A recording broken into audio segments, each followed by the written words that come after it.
பாயசம் பண்ண சொல்றாங்கம்மா. இதெல்லாம் நம்மகிட்ட சொல்லவே இல்ல கல்யாணத்துக்கு முன்னாடி. எவ்வளவு ஸ்பூன்மா பால் ஊத்தணும்? டம்ளரா? எந்த டம்ளர்மா? சின்ன டம்ளரா பெரிய டம்ளராமா?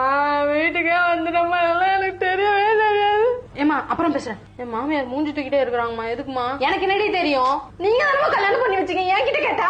துணி காயாததுக்குலாம் என்ன பார்த்து முறைக்கிறாங்கம்மா. குழம்புல கொஞ்சோண்டு உப்பு கூடிட்டுமா. என்ன பண்ணட்டும்? தண்ணியா? வத்தப்பொடியா? சீக்கிரமா நான் அப்புறம் பேசுறேமா. அப்புறம் பேசுறேன்னு சொல்லிட்டு பேசவே இல்ல.